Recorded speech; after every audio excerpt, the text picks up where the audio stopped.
हरिवंश। जय श्री राम महाराज जी, आपके चरणों में कोटि कोटि प्रणाम। प्रभु जी, मेरा प्रश्न ये है कि क्या हम अपने दिमाग को इतना तेज कर सकते हैं कि कोई भी चीज को एक बार सुने फिर उसे कभी ना भूलें? ब्रह्मचर्य, ये ब्रह्मचर्य से हो सकता है, और तो इतनी सामर्थ्य नहीं है।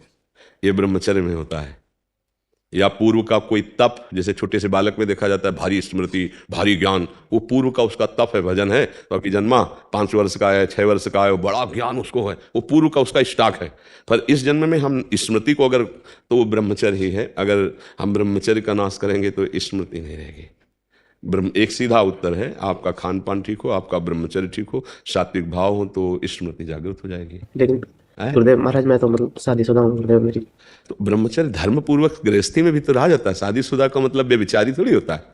देखो, जो शास्त्रीय पद्धति है तो संतानोत्पत्ति के लिए आदेश है, उसको नियम पूर्वक अगर निर्वाह किया जाए तो एक पत्नी व्रत रखने वाला, धर्म से चलने वाला, और वैसे शास्त्रीय पद्धति प्रत्येक मासिक धर्म के बाद, जो 10 दिन के बाद संतानोत्पत्ति के निमित्त समस्त देवताओं और भगवान को नमस्कार करके वो गृहस्थ ब्रह्मचारी में, तो उसमें स्मृति की, देखो स्मृति का नाश एक काम ही कर देता है।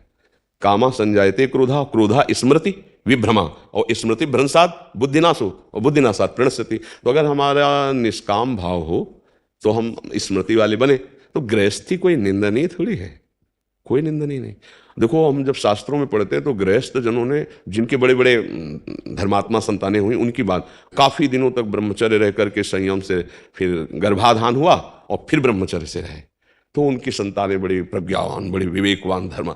ये जो गरुण जी का जन्म हुआ ना, तो 10,000 वर्ष तक ब्रह्मचर्य रहे थे कश्यप जी। उस समय तो मतलब लाखों वर्ष की जीवनायु होती थी। 10,000 वर्ष तक ब्रह्मचर्य रह करके, और जब विनता जी के गर्भ में, तो फिर उनसे भगवान गरुण जी का प्रादुर्भाव, महाबली गरुण जी, और एक छोटे बड़े पुत्र अरुण जी, वो सूर्य भगवान के सारथी बने।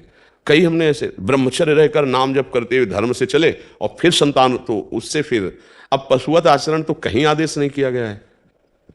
गृहस्थी में भी अगर जैसे मानो 20-22 वर्ष तक ब्रह्मचारी रहा, फिर गृहस्थी में गया तो परिपक्व फसल है।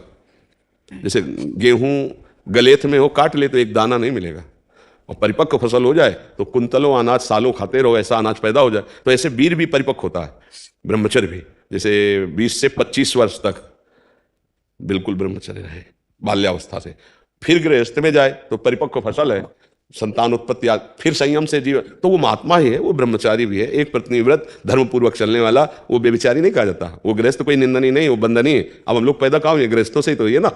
कोई भी परम बड़े बड़े परमहंस कहाँ पैदा हुए? धन्य है वो माता पिता, वो भी तो गृहस्थी में थे, जिनके बड़े बड़े महापुरुष प्रकट हुए। तो क्या गृहस्थी कोई निंदनीय बात थोड़ी है? अगर बच्चा संयम से चले तो। अब संयम को नष्ट कर दे तो फिर चाहे गृहस्थी में ना जाए तो भी नष्ट हो जाएगा। बहुत प्रकार है, तो हमें लगता है अगर संयम से चला जाए तो गृहस्थ धर्म में बंधन ही। पर स्मृति जो है वो ब्रह्मचर्य से, मतलब वीर शक्ति ही स्मरण को बहुत जोर की पवित्र रखती है, बहुत स्मृति जागृत हो जाती है। पर ब्रह्मचर्य पर महत्व दे।